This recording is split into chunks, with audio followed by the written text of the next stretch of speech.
Соёлын өвийн эсрэг гэмт хэрэгт түүх соёлын дурсгал зүйлийг эвдэх, гэмтэх, устгах, соёлын бие төвийг завших, өргөдүүлэх, хууль бусаар археолог, палеонтологийн хайгуул, маллах хийх, соёлын бие төвийн хууль бус худалдааг зохион байгуулах, зуучлах зэрэг нь хамаардаг.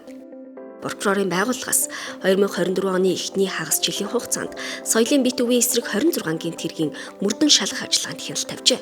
Тухайлбал түүх соёлын үл хөдлөх дурсгалыг эвдэж гэмтээсэн, устгасан 2, хууль бусаар археолог, палеонтологийн хайгуул, малтлаг хийсэн 12, соёлын бие төвийн хууль бус худалдааг зохион байгуулсан, зуучилсан 19 хэрэгт хяналт тавьсан байна. Үүнээс 8 хэргийг прокурор яллах дүгнэлтүүлэн шүүхэд шилжүүлж шийдвэрлүүлсэн байна. Дээрх төрлийн гэмт хэргийн 80.7% нь нийслэлд, 19.3% нь орон нутагт бүртгэгджээ. Чингэлтэй дүүргийн нутаг дэвсгэрт үнэт идэл болон эртний эдлийн дэлгүүрүүд, валют арилжааны төвүүд төвлөрөн үйл ажиллагаа явуулдаг. Үүнтэй холбоотойгоор нийслэлийн хэмжээнд гарсан соёлын өвийн эсрэг гэмт хэргийн дийлэнх нь тус дүүрэгт бүртгэгдэж, сүүлийн жилүүдэд гаралт нөсжээ. Тус дүүргийн прокурорын газраас 2020 онд 1, 2022 онд 3, 2023 онд 9, 2024 оны 1-р улиралд 3 соёлын өвийн эсрэг гэмт хэрэгт хяналт тавьж ажилласан байна. Соёлын өвийн эсрэг гэмт хэргийг бууруулах, энэ төрлийн хэрэгт хяналт тавих ажлыг сайжруулах зорилгоор Чингэлтэй дүүргийн прокурорын газраас өнгөрсөн 6 дугаар сард эрүүгийн цагдаагийн албаны зохион байгуулалтаа гэмт хэрэгтэй тэмцэх хэлцтэй хамтран соёлын өвийн эсрэг гэмт хэрэг үйлдсэн шалтгаан нөхцөл шийдвэрлэх арга зам сэдвт хилцүүлэг зөвлөгөөнийг Чингис хааны музейд зохион байгуулсан. Уг хилцүүлэгт улс нийслэл дүүргийн прокурорын газрын прокурорууд болон соёлын яам, соёлын өвийн үндэсний төв, Чингис хааны музей, гайл, тагнуулын ерхий газрын төлөөлөгчид оролцож, соёлын өвийн эсрэг гэмт хэргийн мөрдөн шалгах ажиллагаанд гарч буй хүндрэл бэрхшээл, тулгамдж буй асуудлын талаар хэлэлцлээ. Тус Чингэлтэй дүүргийн прокурорын газраас 2019-с 24 оныг хамруулж бас судаллаа. За судалгааны дөнгөс бол энэ төрлийн гэмт хэргийг 16 гэмт хэрэгт одоо хэрэгжих мөрдөн байцаах ажиллагаа явуулж шалгаж шийдвэрлэж байна. За энэ төрлийн гэмт хэрэг нь бол нууц далд аргаар явагддаг.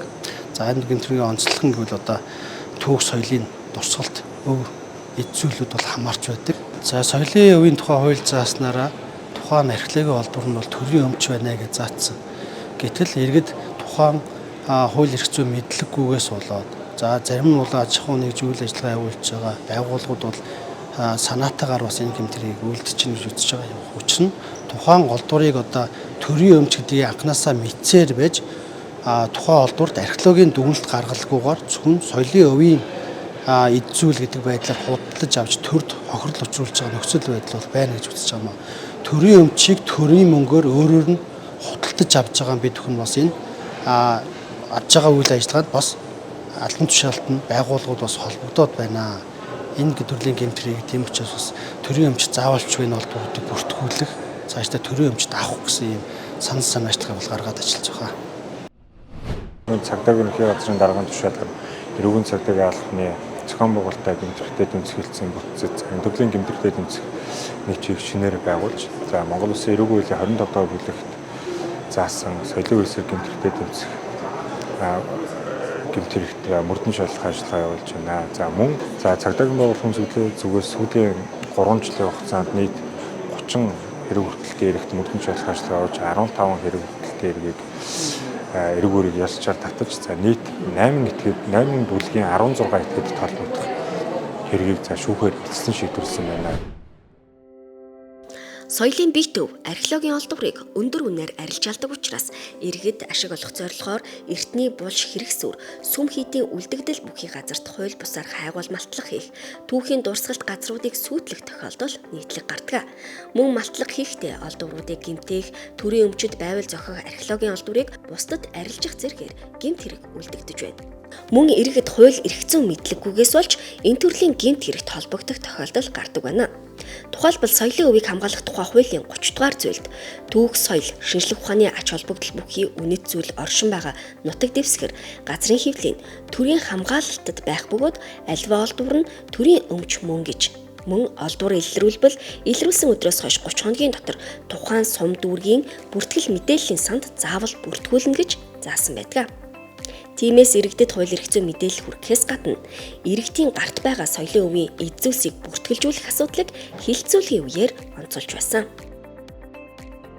Соёлын өвийн эсрэг гэмт хэрэг бол өөрөөр хэлбэл бусад эд хөрөнгүүдийн адилхан эдийн засгийн эргэлтэнд орох боломж нь их байгаа байхгүй. Тийм учраас жишээлбэл буш хэрэгсүүрийг ухах эсвэл магадгүй одоо орон нутагт мал хариулж байгаа эсвэл аялал жуулж байгаа улсууд өөрсдөө олсон байхыг ч үүсэхгүй шүү дээ.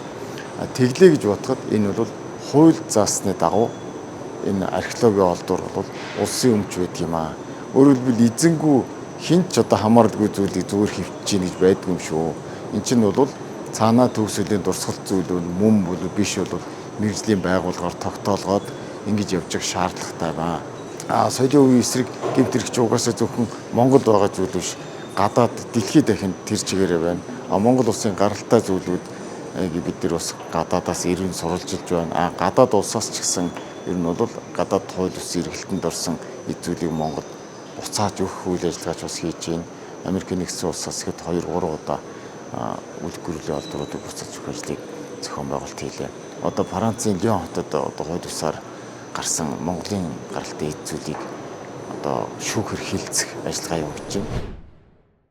Хилцүүлгийн үр дүнд соёлын өвийг хамгаалах тухай хуульд өөрчлөлт оруулах, соёлын өвийн эд зүйлийн үнэлгээ гаргах журмыг боловсруулах талаар соёлын яамд санал хүргүүлж, тус яамнаас 2024 оны 3 дугаар улиралд соёлын өвийн эсрэг гэмт хэргийн талаарх нэгдсэн чуулганыг зохион байгуулахаар болжээ.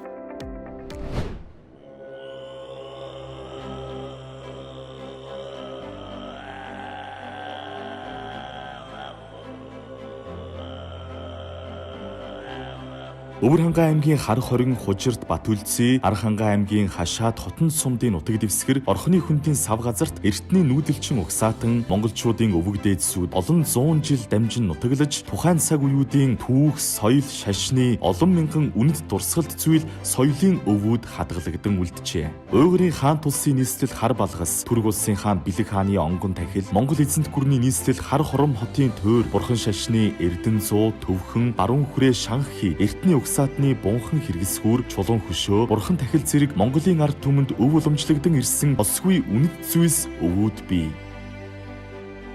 Түүх соёлын дурсгалт зүйл бие төвийг Монгол улсын үндсэн хууль, соёлын өвийг хамгаалах тухай хуулиар хамгаалахаас гадна эрүүгийн хууль, зөрчлийн тухай хуулиар хамгаалж, энэ талаар эрүүгийн хуулийн өмчлөх эрхийн эсрэг гэмт хэрэг, соёлын өвийн эсрэг гэмт хэрэг гэсэн бүлгүүдэд тусгаж, ямар төрлийн гэмт хэрэг үйлдснээс нь хамааран тухайн этгээдийг 450 мянган төгрөгөөс 5 сая 400 мянган төгрөгөөр торгох, 6 сараас 12 жил хүртэл хорих ялаар шийтэгдэг.